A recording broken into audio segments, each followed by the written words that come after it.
Oh, wow. Actually, I've never been asked that question. You're making me really like go deep in myself, I think.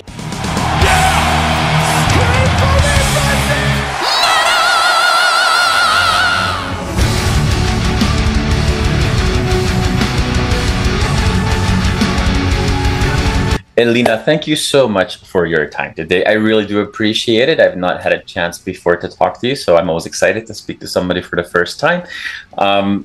First of all, I mean, how are you? Because, I mean, or I should just say congratulations. You are now also officially a magazine caricature or cartoon. That a checkbox of your bucket list right there. How are you doing? Yeah, I'm good, thank you. And pleasure is mine. It's always nice to chat, and especially, you know, the first time. I was really the magazine came into the, you know, I went and got it, and I wasn't expecting, and I opened it, was like, oh, what is this? So funny. I loved it. A little confrontational as well, or yeah, but I mean, I love that stuff. Every day I'm all for humor, so it was really funny. Now there's a million things to talk about today, and we'll see where we have time for, and we'll see how the conversation goes. But let's start with this new album, and let's start at the start of this album, because there's something that you know, what I like about this album from the get-go is, well, I mean, the first few seconds, we already know what to expect. There's epicness and there's bombast with Forged in Fire. But what I think is great is that we don't get a super extended building instrumental intro. We get the sense that this might happen for a few seconds, but then you guys just, you know, jump in, go straight for the throat, if you will. Was that a conscious decision to go like, hey, let's just get going with this album and let's not waste time? Well, I mean, I don't think it was necessarily right from the start decided, but pretty quickly it was the plan that Forged by Fire would be the first track on the album. We also played it live first. It was the first single. We just thought it was, you know, like you said, punchy. It has a lot of nice elements. It has also Alex and me in the track. It's very bombastic, obviously. It's a bit faster track, a bit heavier, and I also get to use my voice in a nice way, I think, in the track. So yeah, it was just a good combination of everything, I would say. And then obviously you mentioned it already, it was also a single, and it was a video as well. Now, in this video, we get this build-up of you eventually wielding this sword, but we don't get to see you kick ass with this sword. And we know that, you know, you are a big fan of working out in the gym, so I have no doubt that you are more than powerful enough to do some damage with a broadsword. So why didn't we see you actually charging? Yeah, well, I mean, believe me, I'm not a fan of hot, like, fire. So I would actually rather cut myself than burn myself. So I don't like fire so much. So it was already for me to hold the sword. And the guys were like, "Are you okay?" I go, "Yes." So, you know, just to get that. And then, after you have to clean the sword every time, you know, dirty. So I think it would have taken quite a long time to also then teach me how to fight with it. But you know, when you look at the guys, that it really takes skill to be able to use it. So yeah, it would be nice to learn sometime. Now I hope, as you say this, I hope that you're also not afraid of heights from other music videos, because. Well, as you mention it now, I mean, I'm sounding like a wimp now, but I mean. I actually am really good with a lot of things, but spiders, burning, and heights a little bit. Yeah, some of the stuff was pretty scary in Iceland. So basically what I'm hearing is that the band has got, especially Alex, has gone out of his way to put you in situations that are just terrifying for you. So that doesn't sound very nice. Yeah, but I mean, I also got to ride a horse in a video and all kinds of nice things. So yeah, I'm not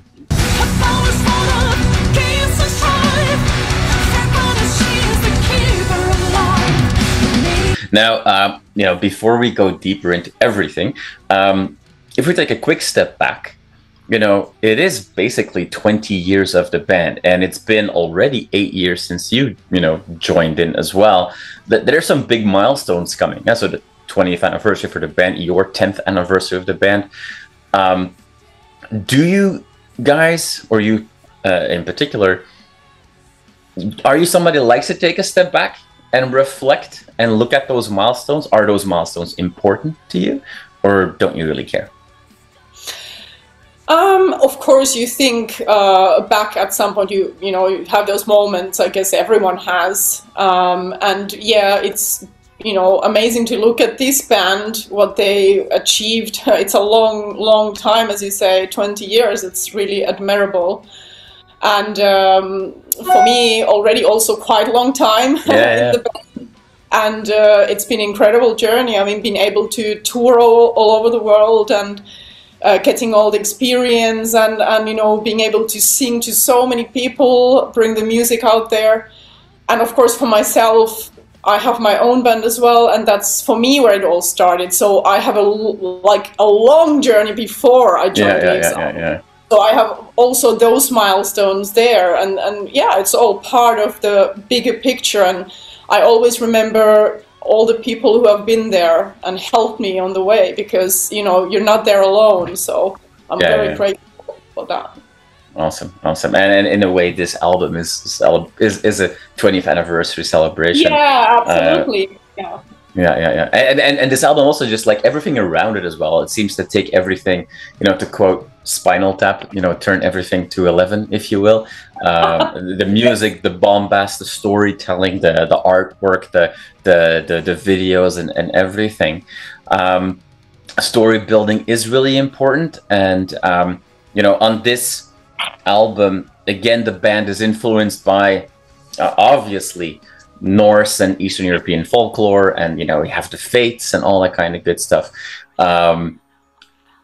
But, you know, when we dig into the lyrics, you know, is it pure escapism at this point? Or, because it's very easy for people to listen to something and go like, oh, but let's dig a little deeper. You know, they're actually saying X, Y, Z.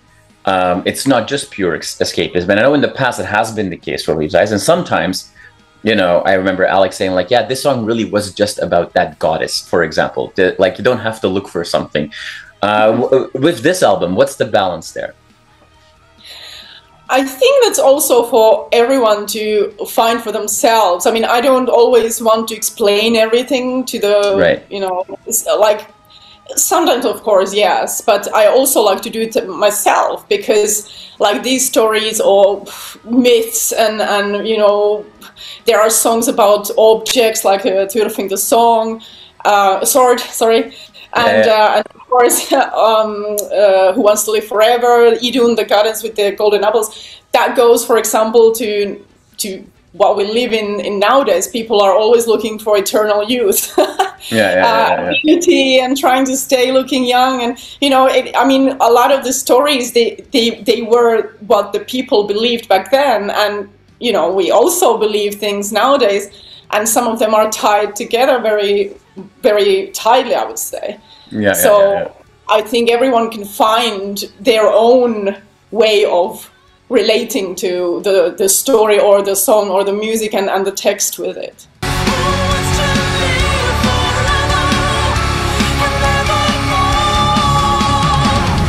But for somebody coming from the Nordics to Germany, where you live right now, does it sometimes surprise you how people from a country like Germany are so obsessed with Viking culture and that it lives so much? I know that old German is very closely related to the Norse folklore, Wotan and Odin, basically same dude. But is that sometimes weird to see that you have people from southern Germany that are so obsessed with a culture from a different region of Europe?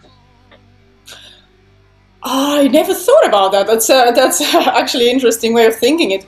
The way that I have come across this is, of course, through Liv's eyes. So for me, it's kind of like normal, you know. It's all these people who are very dedicated, and they're putting a lot of effort and passion into this, being on the Viking reenactment scene. So yeah, I thought it was, you know, it's not just like some fantasy thing that they play in the forest. You know, they really put a lot of effort and skill into it, and go these huge meetings. And we also filmed at HIC this year, well, last year, but last time it was on. So this sword scene with the burning sword was filmed there, and I always find it really great meeting these people. I mean, I admire them, and they're also very helpful. They always lend a hand and want to help and be part of what we do. So it all just fits really well together.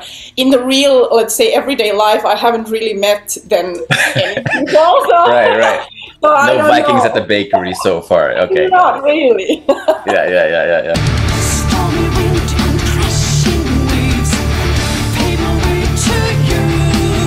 And now that you mentioned the flaming sword again, I do have to ask you, because the last time Alex and I we were talking about when I think I saw Leaves' Eyes, maybe for the first or second time, and this is like 18 years ago maybe, where at a festival in Belgium at the time, his hair caught on fire.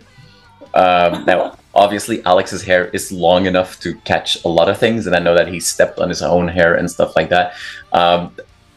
With all the stuff that happens, especially when you guys are playing a big production show, and you know the ships on stage and the warriors and what have you been safe from accidents like that? Well, I mean, that's good to know, because he also burned his hair at Wacken now in last August. So I guess he just has a wish of burning his hair. Probably. But but no, I mean, I didn't have really, luckily, many accidents. One time I remember I got hit by a sword, but it was not Alex. It was another, I think it was a girl actually in US, and she swung it by accident to the back when they were going. I was rushing to the stage and she hit me here. Luckily not in the eye.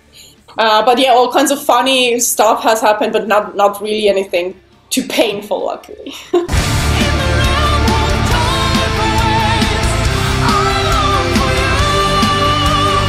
Now, we were just kind of talking about like how, you know, popular the culture, the Viking culture is in everywhere, not just in what used to be Viking territory. It's also very popular, and I'm sure a number of TV shows and what have you have helped with that popularity. But here in North America, a lot of people are really into that as well. There's a lot of these medieval or Viking fairs and what have you.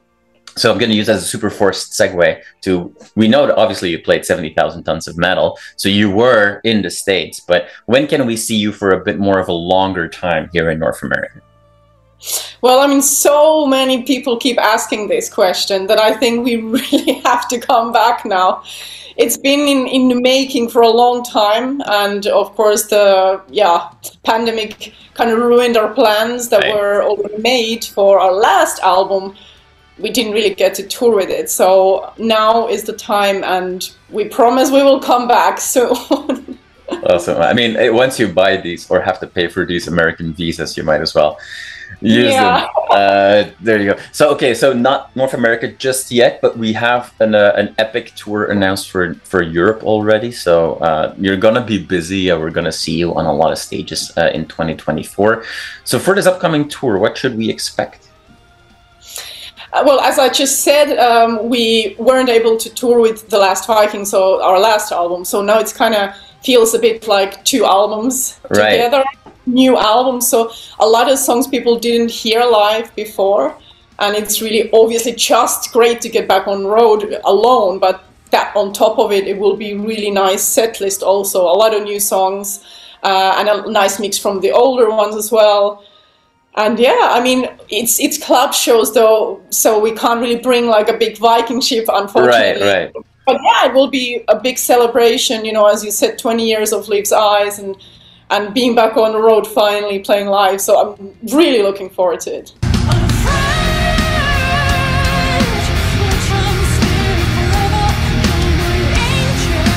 I know that you have, over the years, posted once in a while, I think, you know, pictures of a very young Elina on Instagram. Oh, yeah. So I wanted to ask you, like, you know, and I know this is a cliche question, but if you had a chance to talk or give some advice to 10-year-old Elina, what would that be? Oh, wow. Actually, I've never been asked that question. You're making me really like go deep in myself. I think I would probably just say to myself that I need to be a little bit kinder to myself, a little bit, you know, that I'm good enough and I can do what I want to do, and I should follow my dreams, which I did, of course, but you know, it hasn't been a easy road, and sometimes a little bit, if you're a little bit more compassionate towards yourself and give yourself a little bit more a break, then it helps also with other areas in your life as well. So maybe that what I would say to myself. Yeah. Do you think that, because when you say, like, you know, have a little bit more compassion for yourself, I'm sure part of that comes from the expectations and pressures from people outside looking in, especially in an industry like music, where it hasn't been easy necessarily for young girls in the last, you know, well, forever.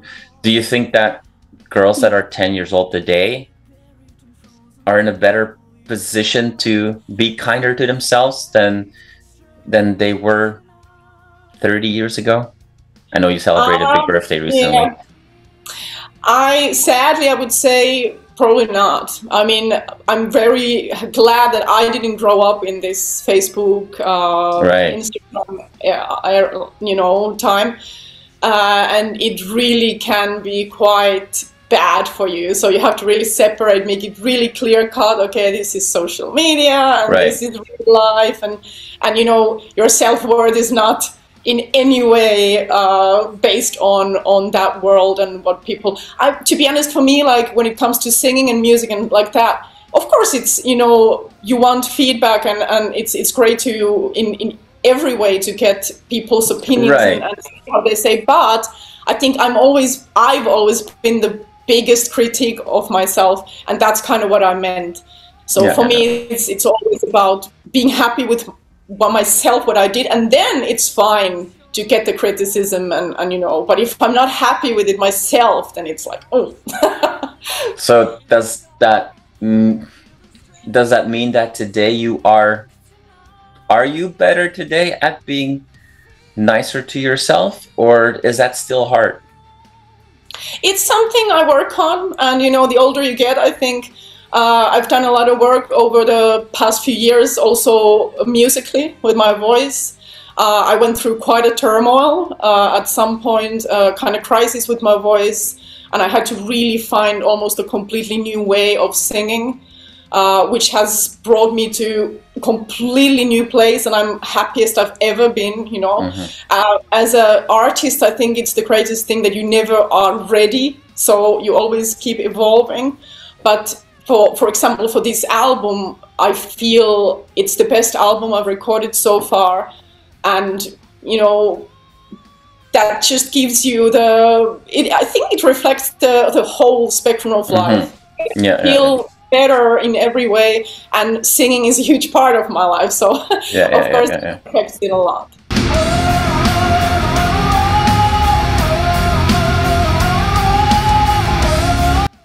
I agree with you. Like, it is an album that has allowed you to maybe be more versatile on this album, but you are also more in the spotlight. We see Alex a little bit less. Is that a fair assessment? Could be. Yeah, could be. I mean, there are definitely a few songs that just, you know, it's not never like a plan necessarily. Right. Okay, this is a song that, but it's just, you know, sometimes it just doesn't fit that, you know, and Alex is the first person to say, no, I shouldn't be in this song. So sometimes you have to go, oh, no, you have to, you know, you have to be more on. But maybe it turned out so way that these songs, there are a few that just, he's not on there. But also there are many songs that he is on. And for sure. With the music. Yeah, it has to always fit with the music. Yeah. Is that that growth that you're basically talking about for yourself with this album, is that for you because there's a lot of benefit to the bands you know, image, brand, let's call it, the Viking, the Viking themes, both on a live show and on the songs and what have you. But on the flip side of that is that you can't just play Smoke on the Water, or you can't, you know, people now expect that a Leaves' Eyes album is always going to be within that world. So is that then sometimes challenging to find those new angles to keep an album as fresh as this one? Well, I mean, this is my third album with Leaves' Eyes, so of course they have gone through a lot of topics already before, and the beauty of this world of, you know, Norse mythology and everything, there are a lot of topics to cover and new things to go into, and even the angle where you're writing about it can be, you know, slightly changed. I think Alex said that they already wrote a song about one of the topics, I can't remember now, but, you know, that's a good example. So you can even use the same topic, but just write from a different angle of it. So I don't think that's ever going to be, let's say, a problem. And what is refreshing for me also with this album, that we decided to take this step and go a little bit more into this mystical and magical world. And a little bit away from the historical and battles and stuff like that. So, you know, I think it reflects also in the music a little bit. It's a little bit different sound overall. You always want to do something new, and you don't want to repeat the same thing.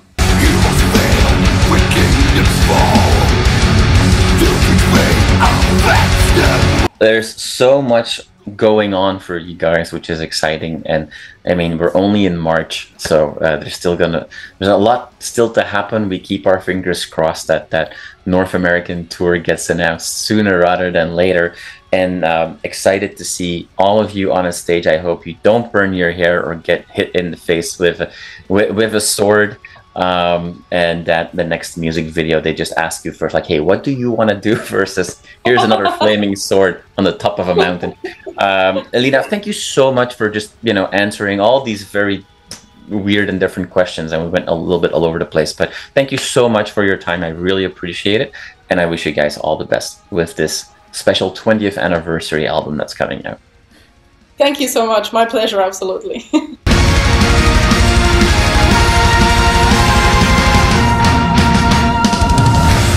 You are awesome for watching this video. Click right here to see more content like it, and subscribe to the channel.